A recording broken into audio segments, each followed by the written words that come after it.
오늘 읽게 될 본문은 사도행전 7장, 8장 되겠습니다. 7장은 스데반의 설교와 그의 순교의 현장을 담고 있고, 8장은 스데반의 순교로 인해 예루살렘 교회에 큰 박해가 일어났는데 그 박해로 인해서 일어난 흩어진 사람들에 의한 복음의 증거의 이야기가 담겨 있고, 그 대표적인 사람으로 빌립을 우리에게 이야기해주고 있습니다. 정리하자면 7장은 스데반, 8장은 빌립, 그 주요 인물이 우리에게 소개되고 있습니다.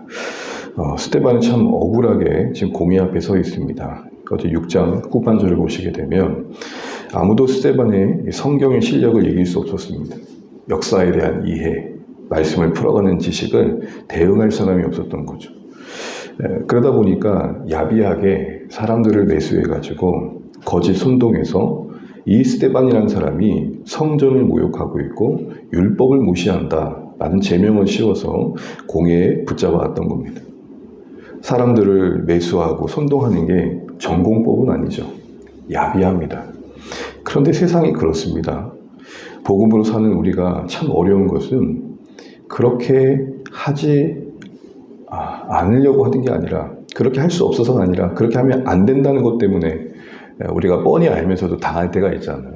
그게 힘든 거죠. 그런데 여러분, 스데반의 모습은 6장 하반절 보시게 되면 읽지는 않았지만 천사의 얼굴과 같더라. 평온함을 잃지 않습니다. 참 이 스데반을 볼 때마다 참 이해가 안 될 때가 있습니다.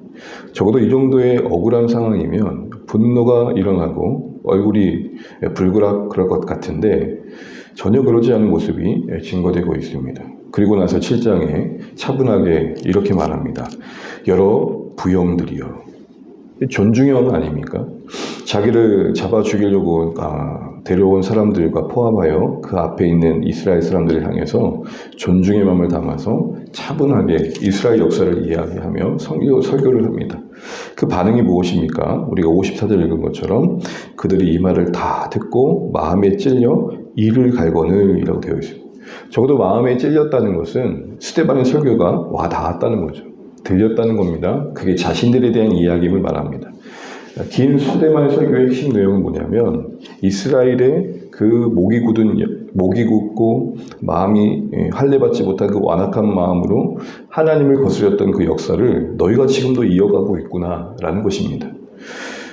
그들을 구원한 모세를 대적했듯이 너희는 지금 우리를 구원하러 오신 예수를 대적하고 있구나, 이 얘기를 하고 있는 겁니다. 그 외에 다른 이슈들도 있지만 핵심은 그것이죠.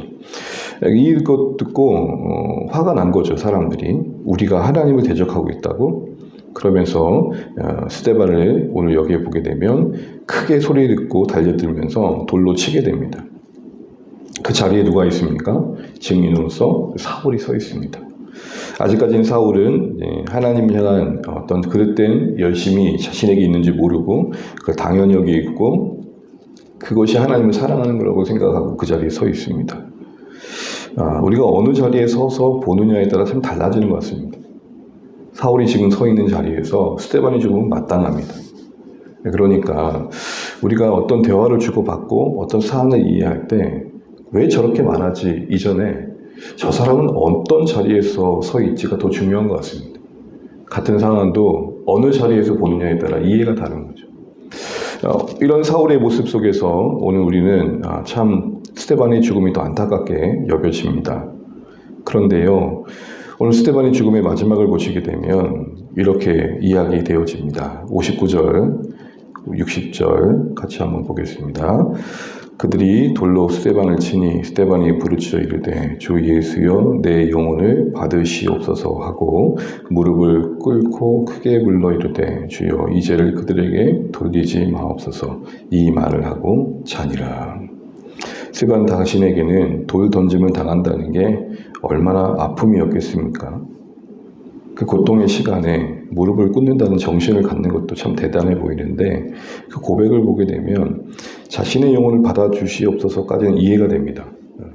마지막에 죽음을 감지하고 자신의 영혼을 하나님께 맡겨드리는 자세는 이해가 됩니다. 그런데 60절 보시게 되면 오히려 그때 크게 불러지려 하는 말이 뭡니까? 주님, 이들의 죄를 돌리지 마십시오. 자세히 보세요. 자신의 영혼을 받으시옵소서 할 때는 크게 부르짖었단 말이 없습니다. 그런데 자기를 향해 돌 던지를 향해 기도할 때는 더 크게 부르짖습니다. 이런 마음 아닐까요? 주님, 저는 어쨌든 그리스도 예수 안에서 용납받아 하나님 품에 안길 텐데 저들은 뭡니까? 라는 거 아니겠습니까? 더 애통해하는 마음이 자신을 향해 돌 던지를 향해 가고 있습니다. 그러면서 그의 죽음으로만 끝나지 않고 더 대대적인 핍박이 예루살렘에 가해지는 계기가 됩니다. 1절 하반절을 보시겠는 것처럼 교회에 큰 박해가 있습니다.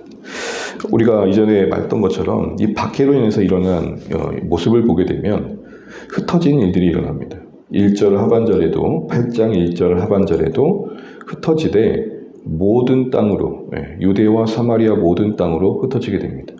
여러분, 사도행전 내에서 유대와 사마리아 하면 자동적으로 우리는 사도행전 1장 8절을 생각하면 좋겠습니다. 온 유대와 사마리아와 땅끝까지. 지금 둘러싸여 있는 것은 큰 박해이지만 그 박해 속에서 하나님은 유대와 사마리아의 경계를 넘고 계시는구나, 이걸 보게 되는 거죠. 우리의 삶의 한계는 우리에게 고통이지만 이 한계를 마주하게 하심으로써 우리가 넘어야 될 것들을 넘어가게 하시는구나. 우리의 편견을 깨뜨리시고 우리의 아집을 깨뜨리시고 나는 그렇지 않아 라고 스스로를 자부했던 그런 허황된 자기의를 깨뜨리시고 그 경계를 넘어서 더 진실하게 하시고 거룩하게 하시는구나, 이런 생각을 할 필요가 있는 것이죠. 그렇게 흩어진 사람들이 두루 복음을 전하는데 그 중에 빌립이 사마리아 성에서 어떤 사역을 했는지가 5절 이하에 쭉 나와 있습니다. 이것은 참 귀한 일이었고 복음의 전파의 관점에서 보면 참 놀라운 일이 아닐 수 없습니다. 유대인들에게 사마리아 땅은 저주받은 땅이고 아무리 동선이 짧다 하더라도 그곳은 피해갔죠. 거기에 두 발을 딛고 있는 겁니다. 그리고 그곳에 있는 사람들에게 예수의 이름이 증거되고 큰 기쁨이 임합니다. 그런데 주목해 볼 표현은 공식적으로 이 사마리아를 넘는 과정 속에 성경은 의도적으로 예루살렘의 사도들이 다시 그곳에 방문할 때에 성령이 임했다는 기록을 담고 있습니다. 14절, 15절 함께 읽겠습니다. 8장 14절, 15절. 예루살렘의 사도들이 사마리아도 하나님의 말씀을 받았다함을 듣고 베드로와 요한을 보내매 그들이 내려가서 그들을 위하여 성령 받기를 기도하니. 항상 이 말씀이 오해가 됩니다. 왜냐하면 우리가 알고 있는 교리적인 상식은 우리 안에 성령이 역사해야 예수님을 믿을 수 있는 거 아닙니까? 그런데 그래서 믿고 세례를 받는 사람들이 지금 소개되고 있는 가운데 별도로 예루살렘에서 온 베드로와 요한이 왔을 때 또 성령이 임하는 겁니다. 그리고 그들을 위해 성령이 임하기를 기도하는 장면이 소개되고 있습니다. 그러니까 어떤 이야기가 나오게 되냐면 예수 믿을 때 외에 또 제2의 성령 세례가 필요하다고 이야기하는 사람이 있는 것이고 그 제2의 성령 세례의 대표적인 현상으로 방언을 해야 되고 기적을 일으킬 수 있어야겠다, 이런 얘기들이 나오는 겁니다. 여러분은 어떻게 생각하십니까? 왜 베드로와 요한이 별도로 예루살렘 교회 사도들이 다시 그곳에 방문해서 기도하게 하고 그래서 성령이 임하게 되는 그런 사건을 기록하고 있을까요? 이것은 사마리아에 일어난 복음의 역사가 예루살렘 교회와 연속선상에 있음을 보여주는 거죠. 그러니까 만약에 당시 우리의 관점에서 보면 그 사마리아 역사를 들을 때 이곳에 두 사도가 보내지지 않았다면 저것이 악령의 역사인지 복음 아닌 다른 역사인지를 헷갈릴 수밖에 없었던 거죠. 그렇게도 치부할 수 있었겠죠. 너희는 전통 복음과 멀다.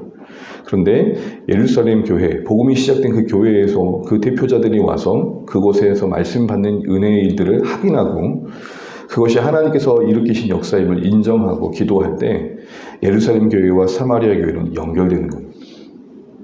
같은 복음 안에 있고 같은 성령 안에 있고 같은 하나님을 믿는다. 지도자들이 해야 될 일이 바로 이런 일입니다. 어떤 일들이 일어날 때 이것이 하나님의 일인지 아닌지를 분별해주고 우리와 다른 모양의 사람들이 어떤 일들을 이뤄갈 때 그 일 속에서도 하나님의 계심을 잘 분별해주고 맞다면 예루살렘 교회가 사마리아 교회를 받아들일 수 있도록 도와줬듯 기존의 신자들이 그 사역의 현장에 일어나는 은혜의 역사들을 바르게 분별하고 받아들일 수 있도록 하나님은 이렇게도 일하시는구나. 그래서 화해케 하고 한 방향으로 갈 수 있도록, 그리고 하나님이 이렇게 넓게 일하시는 것을 일깨워주는 게 지도자의 역할이었겠죠. 그런데 이단들이나 악한 지도자의 역할은 뭡니까? 우리만 진리다. 우리 밖에 있는 것들은 다 버림받은 것들이다. 이 말하는 순간 그 지도자가 말하는 것에 우리는 좀 귀 기울여 분별할 필요가 있겠죠.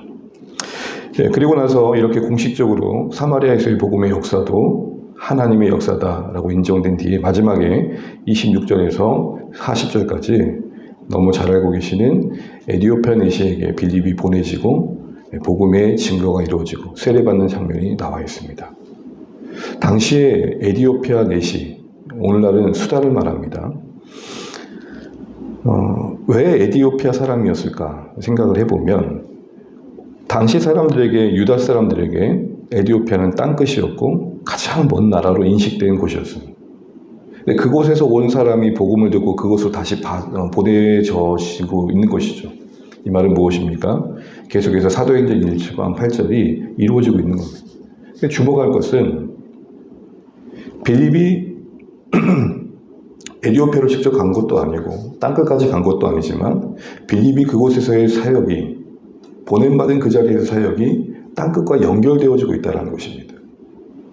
늘 말씀드리듯 조한의 교회는 참 작은 규모의 교회이지만 하나님 나라 관점에서 보게 되면, 땅끝까지 하나님 나라 증거되는 관점에서 보게 되면 우리가 여기서 섬기는 일들이 우리만의 일이 아니라 그 하나님 나라 전체 일에 기여할 수 있고 참여할 수 있고 쓰임받을 수 있다는 생각을 늘 해야 되는 겁니다.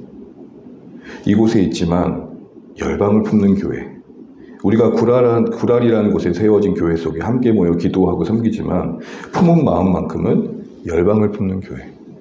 우리가 두 발 딛고 있는 땅이 참 협소하지만 생각과 뜻은 저 에디오피아 땅까지 갈 수 있는 의식이 필요한 것이죠. 지구촌 곳곳이 요즘은 마음만 먹으면 소식을 들을 수 있는 아주 어떤 환경들이 마련되어 있습니다. 지구 반대편에서 이런 일들이 아침 뉴스에 나옵니다. 아침 뉴스가 뭡니까? 유튜브만 봐도 실시간으로 전해집니다. 이런 세계에 가까워진, 지리적으로는 멀리 있지만 어떤 상황 속으로는 더 가까워진 상황들은 어쩌면 하나님 나라 관점에서 보게 되면 우리에게 더 열방을 품고 하나님 나라 관점에서 세상을 보도록 하시는 여건이 아닐까 싶습니다. 그런 의미에서 에디오피아 내시가 주께로 돌아온 상황을 빌립이 감당하고 있는 사실들을 통해 우리도 하나님 나라, 그 땅끝이 상징되어지는 에디오피아를 전도한 빌립처럼 우리에게도 하나님 나라 전체의 일들에 우리가 여기서 할 수 있는 일이 있다는 사실들을 기억하고 우리의 사역에 집중하되 품은 마음과 생각은 하나님 나라를 품고 나아갈 수 있는 은혜가 있기를 소망해 봅니다. 말씀을 맺겠습니다. 7장의 스데반, 8장의 빌립, 이 두 사람을 통해 각각 일어난 일들을 우리는 오늘 본문에 봤습니다. 순교당하고 흩어져 도망갈 수밖에 없는 상황이었지만 여전히 복음은 흔들리지 않고 있습니다. 오늘도 우리는 평소와 다르지 않은 하루를 맞이할 것이고 또 뜻밖의 일들을 경험할지 모르겠습니다. 세상은 우리를 늘 흔들고 악한 자는 우리를 늘 넘어뜨립니다. 그런 상황 속에서 우리 중심에 복음이 있고 우리의 시선에 하나님 나라가 있고 그래서 흔들리지 않는 삶을 살 수 있기를 소망해 봅니다. 더욱이 흩어진 일들이 복음의 역사로 이어지고 쓰여짐 받았던 것처럼 우리 삶에 원치 않는 일들이 있을지라도 그걸 통해 우리가 넘어야 할 경계를 넘게 하시고 우리의 거룩을 이루어 가시고 우리가 생각하지 못했던 더 선한 일을 이루어 가시는 하나님을 다시 한번 기억하면서 오늘도 주님과 동행하고 주님의 시선으로 세상을 헤아리면서 승리해 가시는 복된 하루 되시기를 간절히 기도합니다. 기도하겠습니다.